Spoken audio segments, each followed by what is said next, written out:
Buenas tardes. En primerísimo lugar, muchísimas gracias a todos por su presencia.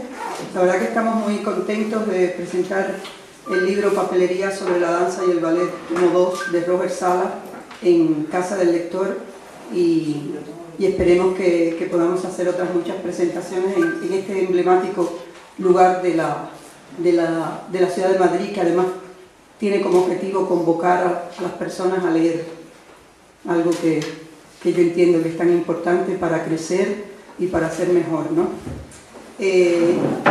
Presenta el libro Aida Gómez, pero estaba en ensayo porque tiene un estreno próximo. Está en un taxi, está al llegar.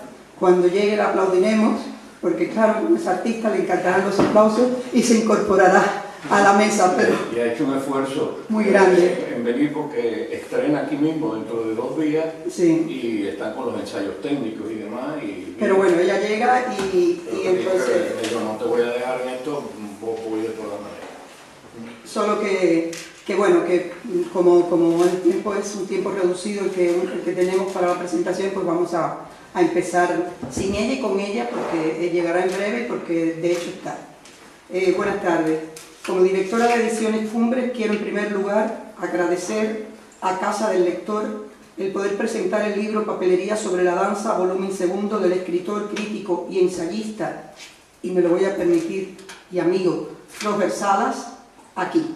El sitio en el que nos encontramos constituye un espacio único y sugerente para hablar sobre la danza, hecha testimonio en las casi 700 páginas de esta segunda entrega de Papelería, que estoy segura será una fuente inagotable de información para aficionados, profesionales e investigadores de la danza y la coreótica. Papelería sobre la danza y el ballet, volumen 2, es el primer título que publica Ediciones Cumbres en este año 2015.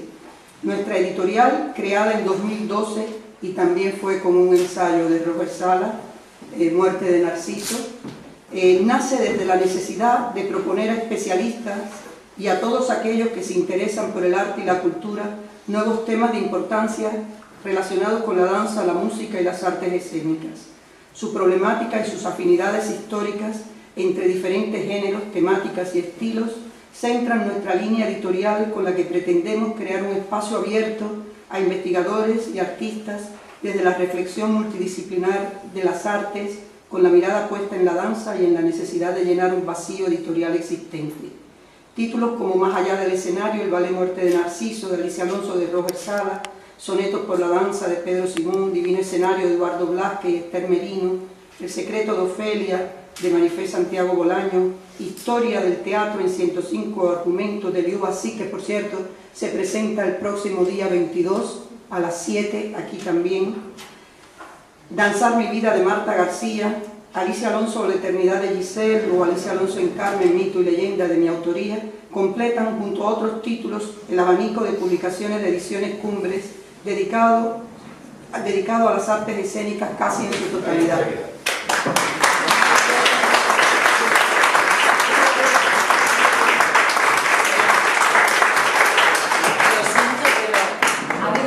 De email. Tranquila, hemos invitado y además hemos pedido que te recibieras como mereces. Te voy a dar un beso porque tú sí que te lo pides. Muchas gracias. Gracias a ti, de verdad, Aida, por el esfuerzo de estar aquí. Tranquilo, por él lo que sea. Papelería sobre la danza y el ballet es el segundo de una serie de 3 libros del crítico y ensayista Robert Sala. El libro resume el largo y arduo trabajo de investigación de Robert tras más de 30 años de trabajo continuado en la especialidad de la danza y el ballet en el diario El País. Como crítico y cronista ha sido un testigo ilustrado de los más importantes acontecimientos de la especialidad a nivel mundial, premiado y reconocido por la profesión del ballet en los más exigentes foros como la Bienal de Venecia, el Teatro Mariinsky de San Petersburgo o el Teatro de la Scala de Milán. Sus conferencias han llegado hasta el Teatro Colón de Buenos Aires o el Museo Guggenheim de Nueva York. Papelería sobre la danza y el ballet representa una visión moderna de la historia coreótica y sus figuras canónicas. Acompañado de fotografías e ilustraciones, en este segundo volumen podemos encontrar temas tan fascinantes como momis, la danza acrobática de nuestro tiempo, la fotografía de danza, la falda masculina en el vestuario de ballet, una propuesta en la Bienal de Danza de Venecia, manipulación del cuerpo neobarroco, así como más de 160 perfiles de bailarines y coreógrafos, entre los que figuran Giri Kilian, Alicia Alonso Pina Bausch, Merce Cunningham, Aida Gómez, Víctor Ullate, George Balanchín, Joaquín Cortés, entre otros muchos que completan una aproximación temática, conceptual e histórica sobre la danza y que estamos seguros será libro de referencia para investigadores, estudiantes y amantes del ballet en España e Iberoamérica. Yo me gustaría pasar la palabra a Aida y luego que Robert termine. Bueno, yo en mi poco tiempo que he tenido he escrito un poquito, ¿no? De... Tienes que cuidar. Sí, unas palabritas, ¿no? Para ser conscientes de dónde estamos y hacia dónde vamos, ¿no? La situación de la danza española es hoy muy difícil, tanto en el baile español como en la danza contemporánea y como en el ballet. En esto debemos ponernos serios, tal como hace Roger en estos libros. Hay muy pocas posibilidades de que las compañías sobrevivan de manera estable y, por tanto, de que se pueda mantener un repertorio digno y estable. Y el bailarín debe estudiar no solamente en el salón de ensayo, sino en la vida y en la cultura. Está clarísimo. Y es por eso en estos libros son importantes, porque nos hacen mirar hacia atrás y hacia adelante. Reflexionar sobre lo que tuvimos y lo que hemos perdido. Tenemos muy poca literatura de danza a la que poder acudir. Puede que todos nos estemos siempre de acuerdo con los criterios y los juicios de Roger Salas. Y eso también es muy bueno, ¿eh? No tenemos que pensar todos igual, pero la verdad, y todo hay que decirlo, es que si queremos estudiar y profundizar en lo que ha pasado en la danza en España en los últimos 30 años, hay que acudir a los escritos de Roger. Su trabajo es un diario riguroso. También a través de sus escritos nos hemos mantenido al día de lo que ha pasado en otros sitios y en otras ramas de la danza, de los estrenos, los festivales y las nuevas tendencias súper importantes. Cuando echamos la vista atrás, vemos también que en los festivales de danza española, en Rusia, en Italia, en el Congreso de Escuela Bolera, en el centenario de Antonia Mercé, en los actos del año Goya, allí estaba Roger, en la organización y escribiendo siempre, dando su punto de vista y como siempre ayudando. Es de agradecer mucho, Roger. Estos libros son para tenerlos siempre cerca, para quienes somos parte de esta profesión, unas herramientas que siempre tendrán utilidad y que nos enriquecen desde todo el punto de vista, en la música, en las artes plásticas y sobre todo en la danza. Inevitable decirte que muchas gracias por estos libros, porque tu primer tomo, yo no he podido traerlo porque lo he dejado en el matadero, pero va punto por punto enriqueciendo cada día más y teniendo una lógica de la danza española, porque parece que la danza española desaparece y que viene de la nada, de que Antonio bailaba, que Pilar bailaba y que todos bailaban. Pues nos hemos quedado huérfanos, porque no existe ninguno de ellos de aquí. Así que como no nos pongamos las pilas, algún problema con la generación que viene de atrás vamos a tener muy, muy gordo. Yo ya no digo más, yo ya lo he dicho todo.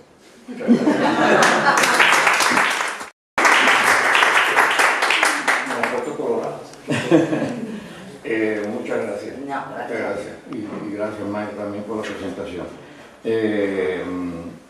Yo no sé en qué parte del matadero estamos, pero cuando venía ahora en el metro venía pensando,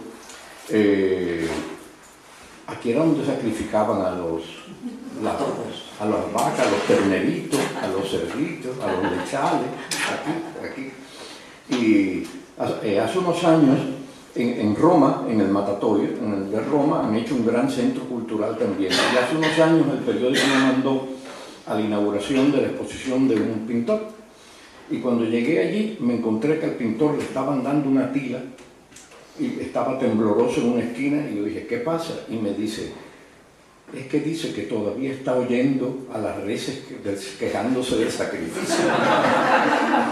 que en ese lugar había una energía tremenda de las miles de almas de animales que habían sacrificado allí.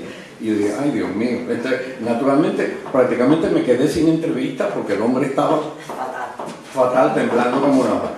En este caso, como yo no creo en nada, a mí yo no siento al contrario, lo que siento son muy buenas vibraciones, primero porque estoy rodeado de amigos y segundo porque este lugar lo han dejado precioso.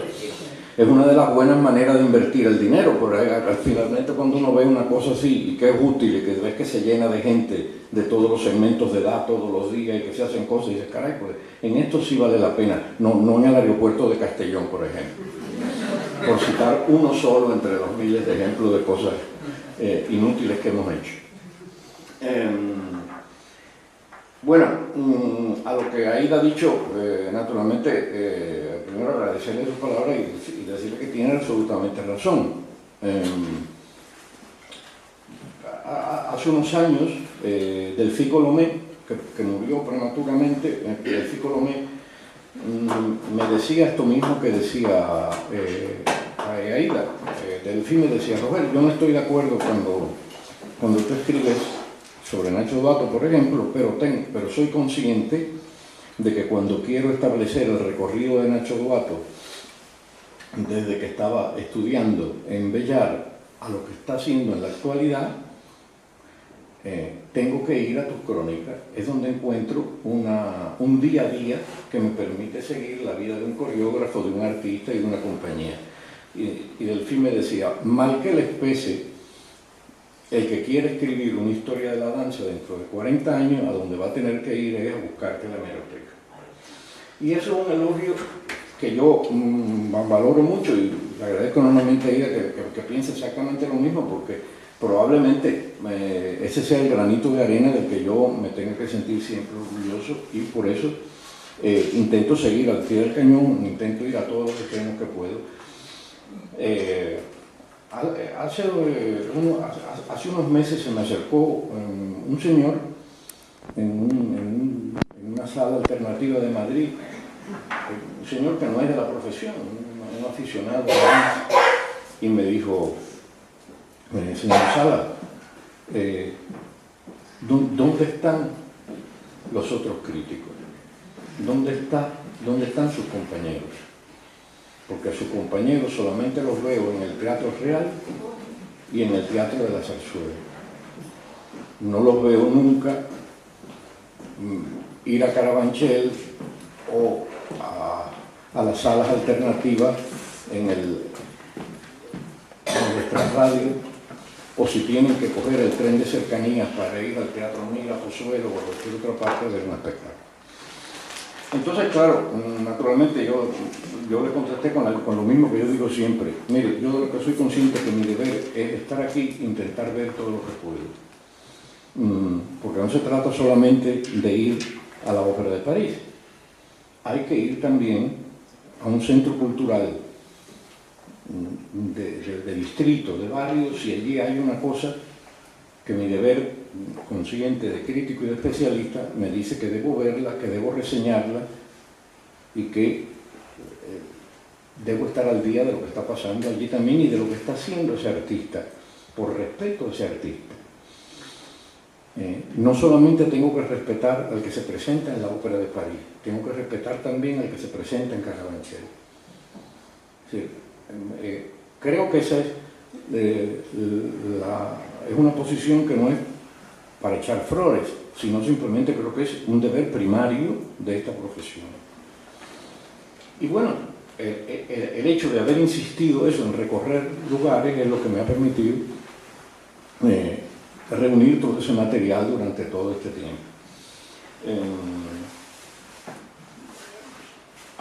Hace poco, este segundo tomo, están los retratos de los vivos y las necrológicas de los muertos. Necrológicas de los muertos, obviamente. ¿Por qué las he puesto?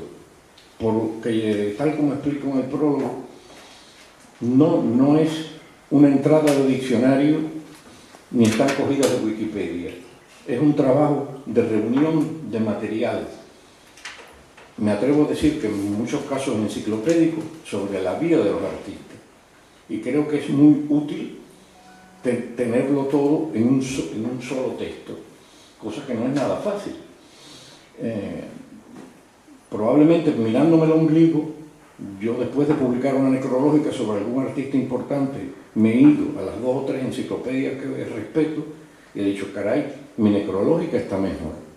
Mi necrológica es más completa. ¿Por qué? Porque yo me he preocupado de poner más datos, más cosas que creo que son de interés para el lector.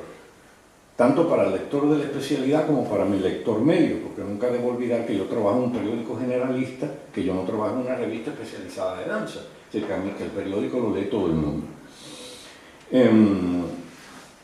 Y recientemente tuve una experiencia curiosa, y es que me llamó desde la Universidad de Londres una historiadora, no historiadora de la danza, una historiadora de historia contemporánea, porque estaba escribiendo una biografía de rusos que habían emigrado en el siglo XX a Londres. Y entonces me dice, llegué a usted por la necrológica de Sulamith Meserer, la tía de Maya Plisetskaya, con esa historia itinerante que tuvo ella, represaliada por el estalinismo, luego huyó con el hijo en Japón, una historia tremenda. Y entonces en la necrológica yo no solamente puse eso, sino que puse una serie de datos, primero de su etapa de estrella en el Bolshoi, en la época de Stalin, la historia es como es, y luego todo lo que había hecho en China, porque era la fundadora del ballet en China. Y entonces esta historiadora me llamó y me dijo, no sabe cuánto se lo agradezco, porque había encontrado fragmentariamente muchas cosas sobre la señora Sulamith Meserer, pero en ningún sitio reunido en 2 folios lo esencial de los datos que me permiten situar a esta señora en la historia de los rusos emigrados en Londres. Y eso, viniendo de una historiadora universitaria, me pareció un elogio para no tirar a la papelera. Me dije, caray, pues esto tiene una cierta utilidad, no solamente para la gente del sector, que era lo que quería decir, sino para, en general, el que se interese por la cultura. Eso por una parte. Por eso están las necrológicas, porque yo soy consciente de que es un material que va a ser útil para el que se interese por la historiografía. Con los historiadores de ballet hay un drama, y es que muchos no van al teatro.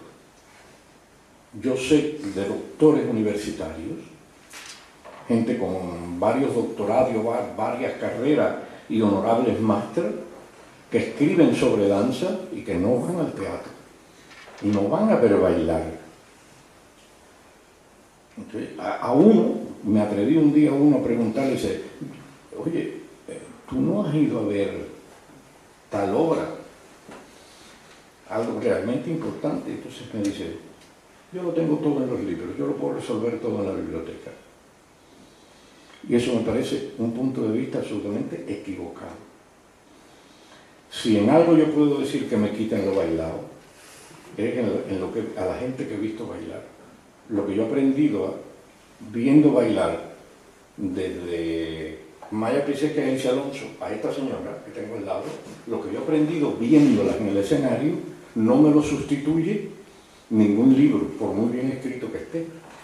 Esa experiencia vital de la apreciación directa del hecho artístico no lo sustituye absolutamente nada.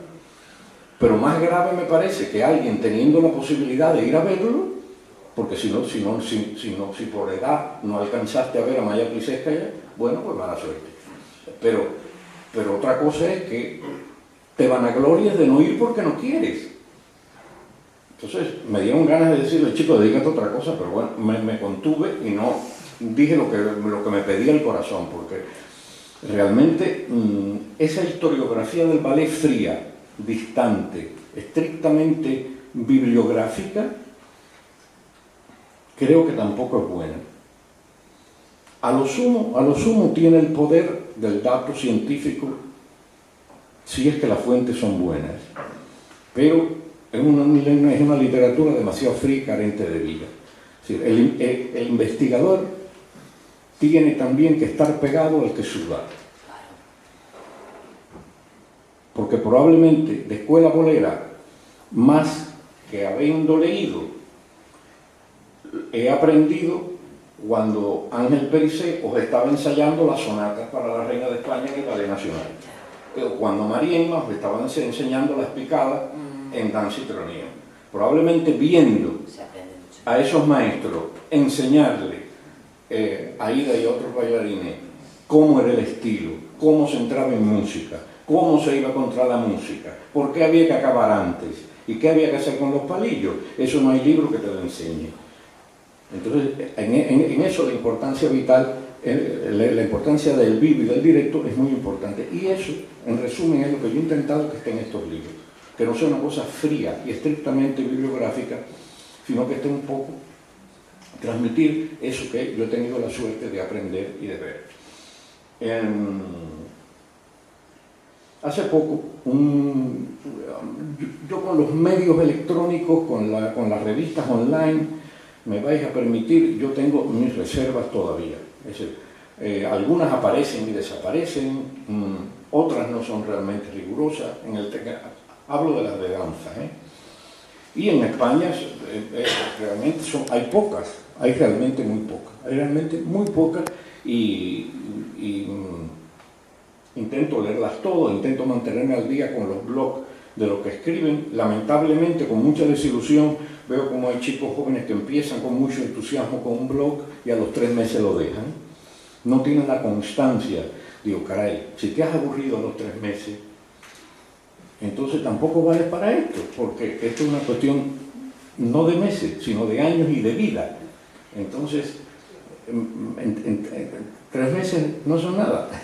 Entonces, pero es una cosa que probablemente la rapidez, tal como es el mundo de Internet, probablemente eso sea esa reacción de ese escribiente virtual, probablemente sea la reacción lógica al mundo de la velocidad de Internet, etc. En cualquier caso, no me vale. En cualquier caso, me hace desconfiar mucho de los medios electrónicos. El caso es que una revista electrónica que se dice bastante seria y italiana, hace poco, sabiendo que yo sigo escribiendo para Ballet Oye y Ballet 2000, me llamaron y ellos que le ponen el doctor a todo el mundo, le dicen doctor, tanto al ascensorista como al que es el dentista, de verdad, doctor Sala, le dicen a todo el mundo doctor. Mire, doctor Sala, le llamo porque estamos haciendo una lista de los 10 bailarines más importantes del siglo XX y los 10 espectáculos más importantes de 2014. Ay, Dios mío. Y entonces a mí me salió del alma y le dije, oye, ¿y por qué no empezamos de atrás para adelante y hacemos primero los 10 peores espectáculos de 2014? Porque es mucho más sencillo hacer primero la lista de los malos, a ver si nos queda algo para poner en los buenos. Y me dijo, lo voy a consultar y le llamaré. Hasta hoy. Ahí se acabó la conversación. Hasta hoy. Y es verdad, eso me da una medida hasta qué punto funcionan como los 40 principales. Exactamente con el mismo criterio de los 40 principales. Y eso para la danza española, para el ballet clásico, para la danza contemporánea, para el flamenco, no me vale. Ese tipo de criterio de hit parade no me vale. No me parece ni respetuoso con el arte, ni con los artistas, ni justo con el lector. Porque ¿qué le estás dando al lector? Que esa lista que estás poniendo ahí de los 10 mejores, ¿qué se te ha ocurrido? ¿A quién estás dejando fuera? ¿Qué criterios estás empleando? Entonces yo desconfío mucho os voy a confesar una cosa, lo he hecho en el periódico cuando me han puesto la pistola en el pecho, porque por disciplina laboral, si mi jefe me dice que lo haga, yo lo hago. Pero es una cosa que siempre he hecho en contra de mi voluntad. Indudablemente que yo sé que es lo mejor que he visto en 2014, pero tampoco tengo la voz absoluta para decir esto es lo que es. Sí, probablemente lo puedo someter a criterio del lector. Me parece más ético, una cosa que se ha hecho recientemente en el periódico, en mi periódico, que era someterlo al criterio del lector. Los que menos escribieron fueron los de danza. Por no decirte que los de toros, los de rock, todos esos miles de gente proponiendo lo que más les había gustado en 2014. Y en danza, contando con que el país tiene lectores fidelizados de la especialidad, esto según estadísticas, a una distancia enorme del resto de los periódicos, y repito, esto no es echarme flores, esto son las estadísticas, esto es así. A pesar de todo eso, yo tengo que confesar que no llegué a 80. 80 personas se interesaron por contestar aquello, solamente. Y entonces me dice una de las que maneja la web, ¿estarás contento? Y yo dije, sí, estoy desolado. Estoy absolutamente desolado, porque claro, mientras el blog de sexo que comenta las 40 no sé qué de Grey y las 50, 50, esa, fíjatelo al día que estoy yo. El del blog de sexo que todos los días habla de las 50 no sé qué de Grey y el de cocina que te dice cómo hacer alta cocina con una lata de sardinas, tienen millones de llamadas. Imagínate, yo hablando de la pobre Sulamís Meseguer no me comeré una rosca nunca, pero lo que hay que estar convencido de lo que uno hace. Y lo que quería decir con esto es que a mí lo que me anima a seguir en la brecha, a seguir trabajando, es justamente eso, que lo siento como un debería seguir, y seguir el artista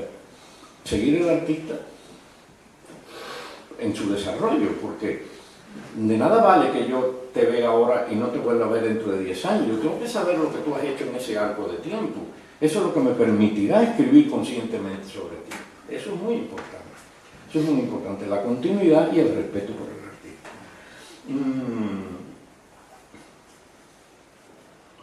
¿Cómo se hace el crítico? El crítico se hace a través de de ver, oír y no callar. De eso es de lo que se forma el crítico. Yo creo que ya lo conté una vez, creo que no me acuerdo dónde, que yo tuve un alumno en la universidad, veinteañero, que tenía también 2 carreras, 2 másteres y todas estas cosas, que tal como se usa hoy día, con lo de tratar de usted a un profesor, eso le dice, oye Roger, me dijo, oye Roger, ¿cuándo te vas a jubilar?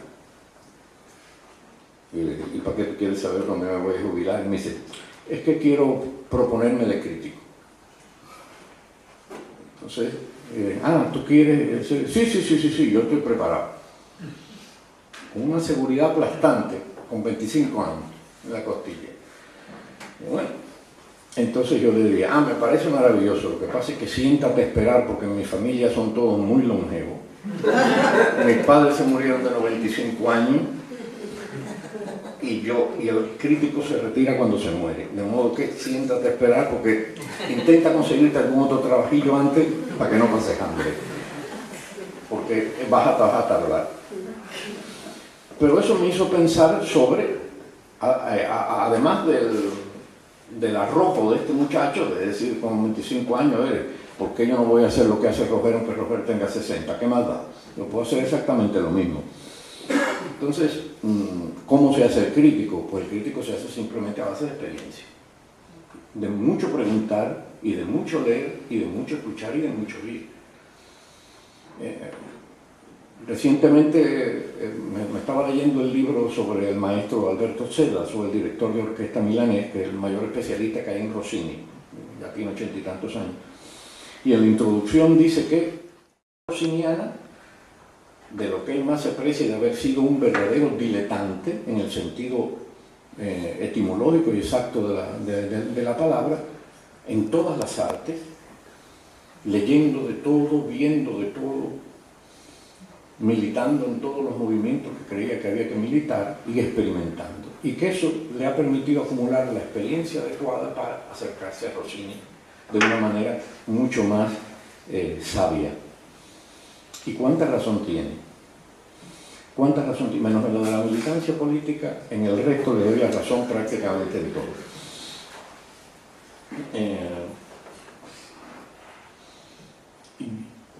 Yo quería contar una cosa que me pasó también recientemente y que me ha llamado mucho la atención.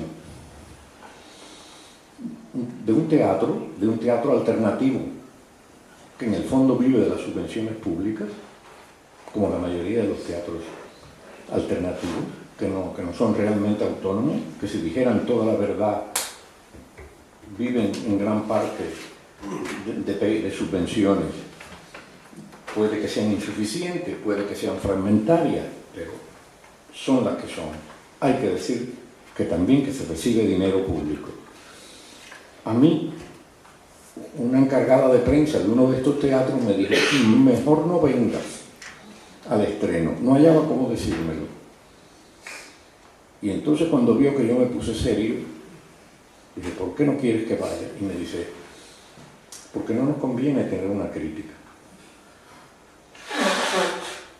Entonces me quedé pensando, dije: ¿no queréis tener crítica? No sabemos lo que tú vas a escribir, no sabemos si te va a gustar o no.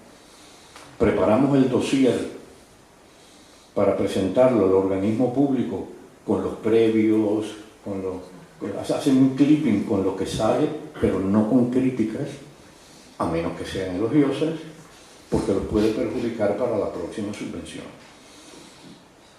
Eso, además de deshonesto, me parece enormemente preocupante por otra cosa. ¿Por qué? Porque ese artista no solamente se está mirando el ombligo, sino que no quiere oír nada que no sea que le doren la oreja. Y eso en un artista es enormemente peligroso. Y eso me ratifica en eso que decía el maestro Arotegel, de que esta es una profesión a la que no se viene a ser amigo, como yo he dicho varias veces. Yo fui al estreno que me dijeron que no fuera, obviamente. Yo me aparecí allí. Entonces, claro, pensaban que me habían convencido, pero yo me aparecí allí. Y desde ese día no he faltado a ningún estreno de ellos, además. Me van a tener allí mientras viva. Porque es que no puede ser, no puede ser. Y esto es un pequeño ejemplo de una cosa que pasa actualmente dentro de la profesión y que es realmente preocupante. A nosotros nos ha tocado vivir, y es algo que está en este libro también, la era del desencanto del ballet. Y cuando digo el ballet, digo la danza en todo su ramo, digo también la danza española. Es una época enormemente difícil. Había una ola previa de modernidad que era necesaria porque había que buscar un revulsivo, había que modernizar, pero cada vez nos ha hecho mucho daño.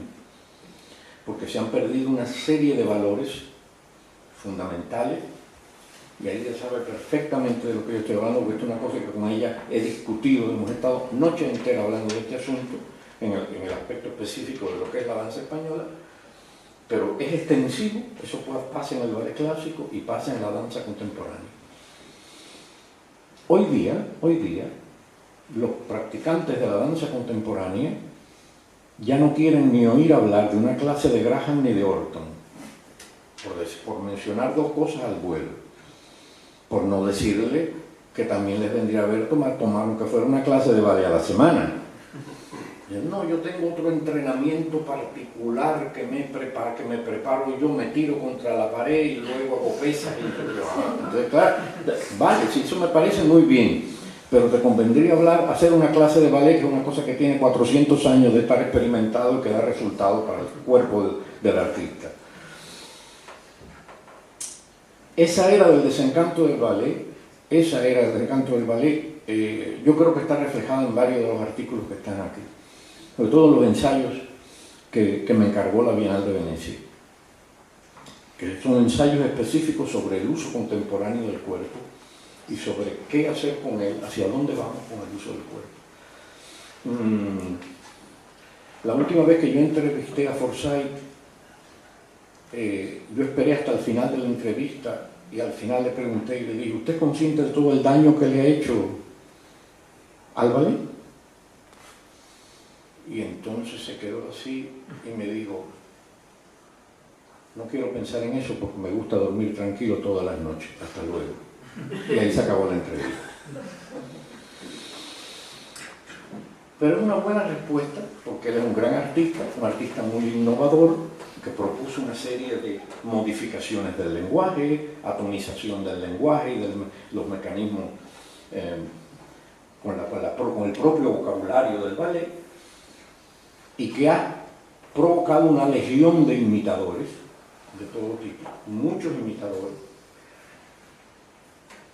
y realmente muy poca consecuencia estética que no sea esa imitación.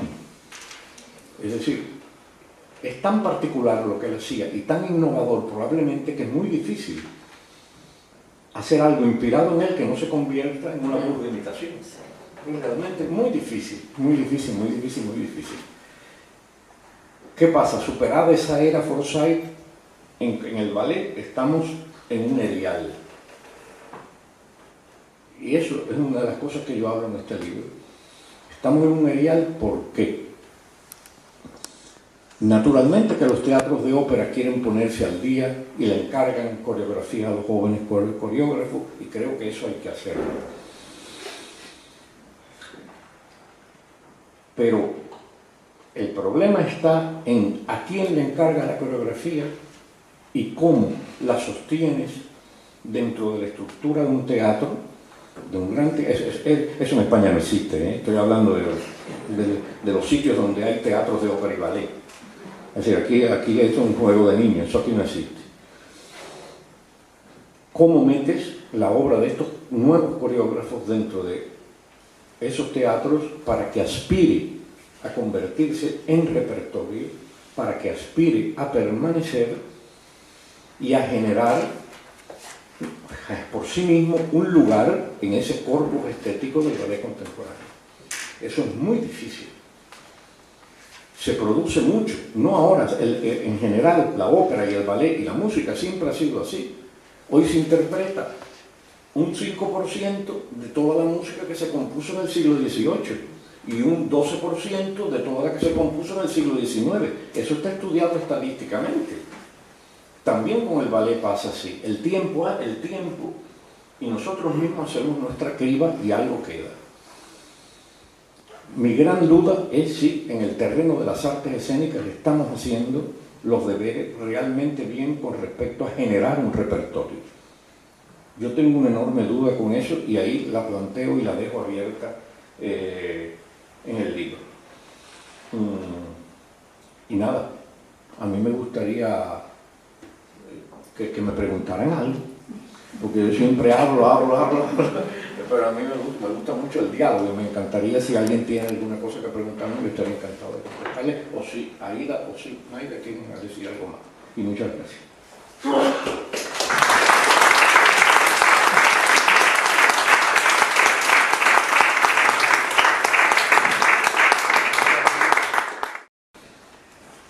Bueno, si nadie tiene nada que preguntar. Ya quiero hacer una sí. brevísima reflexión. Sí. Y bueno, felicitar a Rojas por su libro, obviamente. Gracias.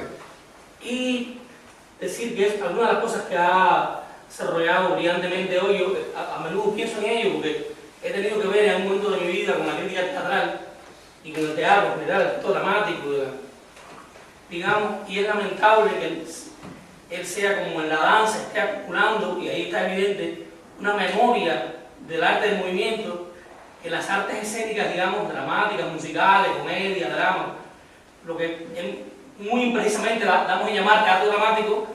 Hay una ausencia tremenda. Yo me voy, como quiero leer crítica teatral española, un tiempo casi siempre me voy a la hemeroteca del país, como Guadalajara tengo.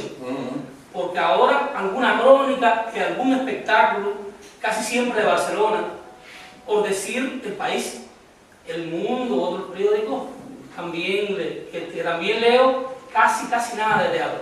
Entonces, los repertorios estos, va para 9 años que estoy en España, y antes que desde Cuba me asomaba con timidez a este mundo, no va a quedar casi nada. Esa memoria de un arte que además es voluntaria y al rato también lamentablemente efímero. Sí, tienes toda la razón. Cuando cogemos los buenos libros que se han escrito en el siglo XX sobre el ballet romántico, por ejemplo, los libros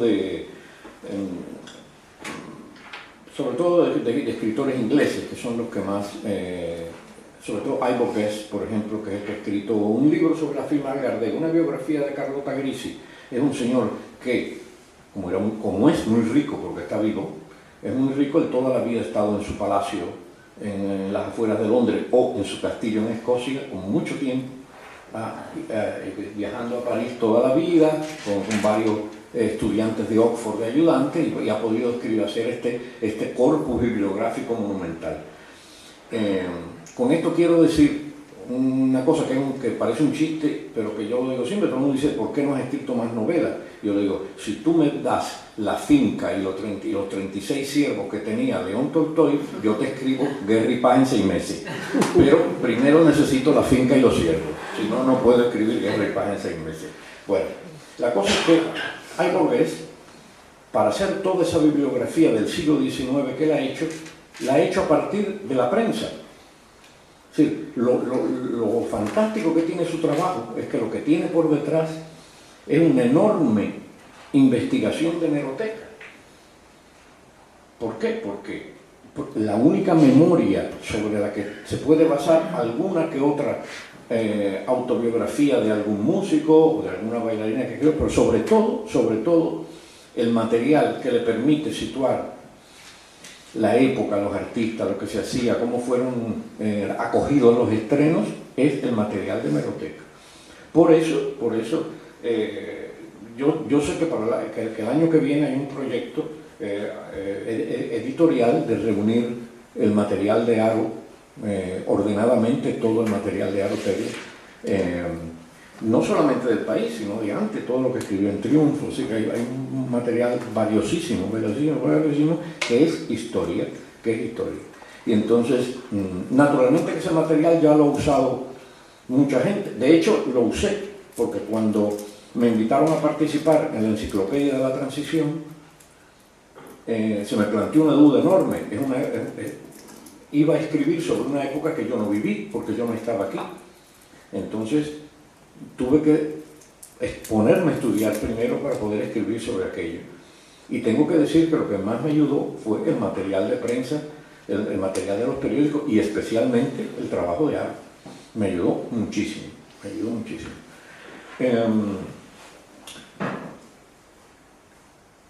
¿Por qué desaparece la danza, incluso la música, con todo el poder que tiene el mundo de la ópera? ¿Por qué la danza, el teatro, la música desaparece de los periódicos? Huelga que hable aquí de la crisis, que es una cosa que la tenemos todo sobre la mesa y sobre nuestras espaldas, pero no es solo eso.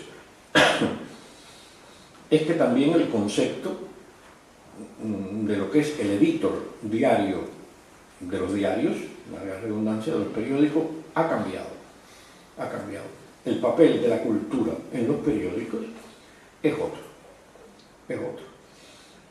Incluso yo me echo a temblar cuando cogemos secciones como Life and Style del Times de Londres, donde esas 16 páginas, a veces había 10 páginas de música clásica, teatro, ballet, conciertos sinfónicos, y luego había 3 páginas de cocina, pop, moda y no sé qué. Pues me echo a temblar, repito, porque la proporción en esos diarios canónicos está cambiando. Ahora, un chef de Singapur se lleva la portada.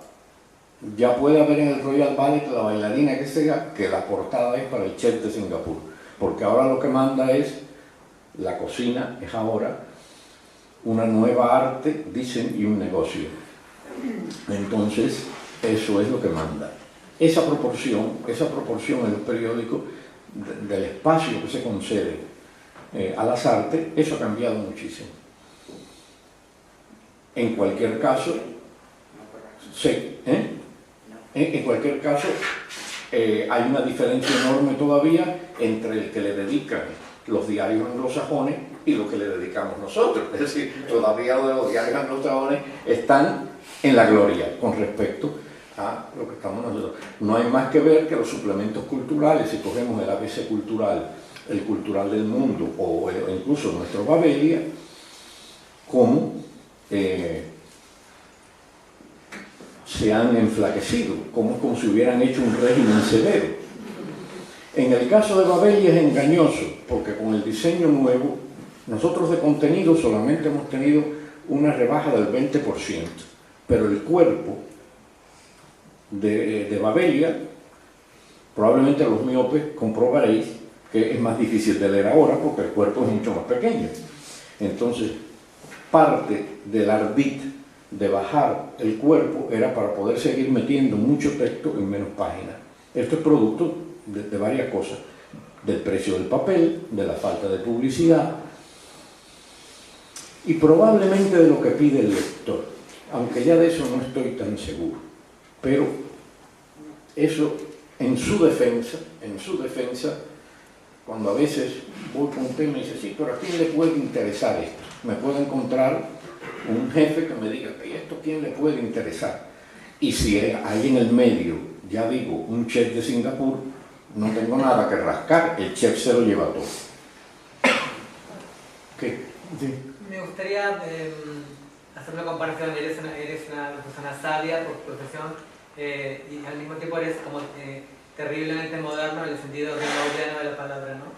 Me gustaría saber cuál es tu sincera opinión acerca de lo que significa este concepto de danza urbana contemporánea. ¿Qué es contemporáneo hoy? Solo eso. Eso es interesante, sí. A ver, yo creo que es una cosa muy nueva, que hay que valorarla en su justa medida. Tú sabes que yo le he dado toda la importancia que he podido, que me he ido a ver cosas aquí y allá, al Festival de Suresnes. Creo que soy el único periodista español que he estado yendo durante más de 10 años a ver el festival de danza urbana más importante de Europa, que es el de Suresnes. El caso es que todo eso se engloba dentro de esos modos urbanos que incluso han influenciado al terreno de la danza escénica más convencional, tanto del ballet como de la danza moderna y contemporánea. Yo creo que todavía es pronto para hablar de qué trascendencia va realmente a tener eso y cómo va a estar reseñado y reubicado en el futuro de las artes escénicas. Evidentemente, lo que llamamos el breakdance, genéricamente, tiene una cosa para mí que quizá la más importante, que es el hecho que va aparejado a un tipo de música. El hecho de que se las relacione directamente con ritmos que son muy populares y que son de éxito, le asegura una difusión y le asegura una atención de un determinado público. Eso por una parte.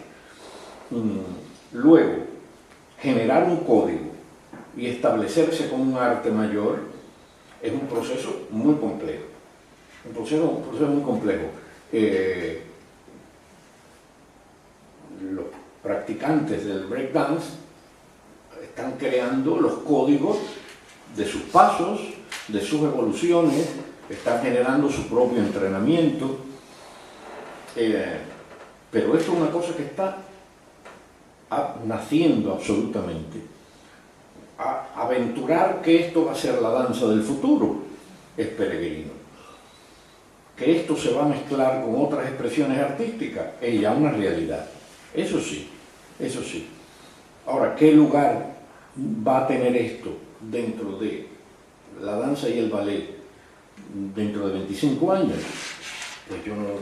Entonces el concepto de danza contemporánea sigue siendo el mismo del siglo XX, estamos en el siglo XXI. Es que el concepto de danza moderna y contemporánea, es decir, el paso a la danza contemporánea, de danza moderna a danza contemporánea, es un proceso que se produce después de la Segunda Guerra Mundial, por poner una fecha, en 1945. Pero en realidad es verdad que hay un siglo, hay un cambio de siglo por medio, pero es un proceso que está en continuidad. Sí, está en continuidad y está en evolución. Incluso está en evolución ese lenguaje con que trabajan los bailarines. Sí, han aprovechado lo que han podido, querido y seleccionado de los lenguajes precedentes, por lo que yo decía antes, algunas cosas les interesan más que otras. Y con eso están intentando hacer un lenguaje que guste hoy, no con la pretensión de que llegue a mañana. Yo no creo que eso esté en el imaginario de ningún b-boy, que a permanecer en la historia. No me cabe en la cabeza que están pensando en hacer lo que hacen y hacerlo lo mejor posible. Otra cosa es que se les conceda un lugar y que ellos influencien a otros. Es un proceso, es una dialéctica, diría que natural, dentro del proceso propio de la danza contemporánea. De hecho, los que más éxito tienen dentro del breakdance son los que se asimilan al espectáculo de danza contemporánea. Son los que se reglan según las normas de un verdadero espectáculo de danza culta. No el que se mantiene bailando en el cemento, en la plaza, sino el que se va al teatro y se integra en el proceso del teatro. Bueno, el tiempo se nos da. Yo sé que tener a Roger aquí, a Aida, pero Aida estrena. Espero que todos los que estén aquí, además, vayan a verla. Dentro de Dentro de 72 horas. Tengan mucha suerte. Muchas gracias. Agradecer otra vez a la presencia de Aida Gómez. Decir que como editorial, bueno, algunos enflaquecen los periódicos. Nosotros a cambio jugamos a engordarlos. Esto es importante, porque algunos seguimos creyendo en los sueños y en la necesidad de esto, y que esto quede. Yo creo que estamos, a mí particularmente como directora de Ediciones Cumbres, que empezamos con esta editorial hace 2 años, no sabíamos muy bien, ahora no sé si podría abandonarla, y yo creo que no. Y ahí estoy, porque claro, de esto no vivimos. Gracias a Dios vivimos de nuestra productora, de nuestra distribuidora, espectáculos de danza, fundamentalmente teatro, porque lamentablemente de una editorial especializada en arte escénica es imposible vivir. Pero yo estoy segura que algunos de los libros que estamos publicando son libros capitales que van a quedar para las generaciones futuras, a mí me honra editar a Roger Sala. Yo, no es fácil, fue fácil, no fue que de repente le dije, me tuvo que convencer. No puede ser que no quede en algún sitio, en una biblioteca, que la gente pueda ir a este libro, ¿no? Es un esfuerzo grande, pero es un esfuerzo en el que creo muchísimo. Decir también que Papelería sobre la danza 1 y 2 ha sido diseñado y maquetado por Roberto Carril Bustamante, que está aquí, que es el diseñador y el director de diseño de nuestra editorial, aunque ahora tenemos nuevas adquisiciones en Alessandra Carril. No, que quería a propósito de eso que está diciendo, de abordar los libros, decir solo una cosa, que recientemente estuvimos haciendo un cálculo y cuando tengamos los 4 libros terminados vamos a llegar prácticamente a las 3.000 páginas. Con los 4 volúmenes. El tercer volumen es el de las entrevistas y el cuarto está dedicado a la danza contemporánea y América Latina. Me queda un quinto. ¿Ese no me sabía? No. Me queda un quinto de que yo quiero hacer una cosa sobre la danza española. Sí. Yo quiero hacer una cosa sobre el espectáculo de danza española actual en forma de libro, pero eso ya será para 2017. Yo no sé si la gente es consciente, pero estos libros son realmente un privilegio, que existan y que queden. Yo creo que es un libro capital para la danza, escrito en lengua castellana, y no creo ni siquiera que haya antecedentes de libros como este. La doctora Ulesia de la Universidad Nacional Autónoma de México me decía hace poco en Miami, me decía, Roger, bien hojeando el tomo 1, todavía el 2 no había salido, me decía, Roger, tienen que hacer uno sobre América Latina con este mismo criterio, porque realmente lo que había dicho Mayra antes, hay muy poca bibliografía en lengua castellana, hay muy poco que darle a los chicos en los conservatorios, y ahí está ordenada la información de una manera que es útil. No se trata de escribir áulicamente flores sobre una persona, sobre un personaje, sino de ordenar lo mejor la información para que sea útil a los demás. Y eso, y yo le comentaba a Mayra que esto que me había dicho la doctora Aulesia me valía para insistir en lo de ese cuarto tomo, dividirlo en dos partes y una dedicarla Ahora bueno, o sea que... de impresión digital del libro solamente. Me tendrás que convencer, Víctor, no lo dudo que puedas convencerme, pero yo soy todavía de la generación que me empeño en el libro, entonces todavía yo necesito hojear, necesito marcar, necesito muchas cosas, entonces... para hacerlo en ebook habría que dividirlo en 3 partes. Claro, imagínate esto. Los ebooks, como sabéis, los ebooks de más de... Pero vamos, no lo descarto, pero ahora mismo no... Da mucho problema. Perdón, en la parte gráfica, es decir, que yo me he entendido muy bien con Roberto con el diseño de los libros y hemos mejorado, del 1 al 2 lo hemos mejorado y en el 3, que es el de las entrevistas, lo mejoraremos aún más. En la parte de las ilustraciones aquí hemos vuelto a hacer lo mismo, que es intentar ofrecer una serie de fotografías que no sean simples ilustraciones para rellenar, sino que sean fotografías que tengan un sentido con el texto, con lo que se habla y que tengan de paso algún valor documental, que sean imágenes no tópicas, ¿no? Que sean la foto que te encuentras todos los días. Eso también lo hemos intentado cuidar lo más posible. Yo, para cerrar, pensaba, bueno, es quizás lo que me alimenta, porque he vuelto a decir que de una editorial, y mucho menos de una editorial especializada, no se vive, pero cuando yo iba aquí a las librerías buscando libros de danza, la indigencia era, y es todavía, tremenda. Apenas hay libros de danza, apenas en las estanterías.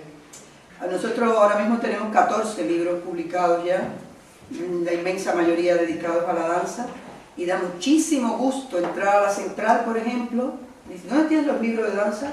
Y ver que hay 6 tuyos, editados por ti. Qué bueno, que se va cubriendo ese espacio, aunque tengamos que vivir de otra cosa. Pero qué bueno esto que estamos haciendo y en lo cual está colaborando tanta gente que cree en este sueño, desde Roger hasta Liuba, hasta Roberto y hasta todo ese equipo que me siguen en locuras, pero qué bueno que tengo locuras. Bueno, me alegra muchísimo, agradezco muchísimo la presencia de todos. Yo siempre digo que la presencia es de verdad lo importante, que sepan que ahí está el libro para el que lo quiera adquirir, que hemos hecho un precio diferente, que es lo que me permite hacer una presentación en un lugar como este, y no a veces te gustaría también en librerías, pero claro, entonces tienes que pasar por tu distribuidor y ya no encuentro el cuestionamiento, pero resulta entonces que esto es muy difícil. Entonces pero a cambio, el hacerlo aquí, pues a mí también me permite dar un precio inferior al que tienen en una librería. El que quiera, pues ahí están y van a estar. Pregunta sobre si va a haber edición digital, yo creo que no le quitaría importancia a eso, al revés. Le daría toda la importancia a hacer versiones digitales. No, yo he jugado con esto, pero lo estamos estudiando. Lo que pasa es que somos muy jóvenes todavía, entonces editorialmente, somos muy jóvenes editorialmente. Y ten en cuenta que incluso gran parte del porcentaje de los estudiantes de baile, sí, bailarines, tienen un iPad o un iPhone. Sí, está claro. Yo por eso ya no me compro un libro. Ya, sí, de hecho, lo primero que he pensado, aquí sé que preguntará eso es, ¿habrá versión digital? Porque si hay versión digital me lo todavía, pero vamos, lo estamos estudiando, pero vamos, requiere, somos muy poquitos, bueno, vamos a ver, la editorial, el equipo, es que para qué, somos los mismos que trabajamos en mi productora, son los que me ayudan en la editorial, entonces es complicado, y de verdad hacemos un esfuerzo muy grande por las presentaciones, por tener un distribuidor que distribuya a nivel nacional el libro, pero tenemos que andar poquito a poco, pero lo tengo en cuenta y ya lo hemos hablado y sé que en algún momento iremos por ahí, pero vamos, de momento estamos por aquí, que ya bastante. Gracias a todos por Muchísimas gracias a todos.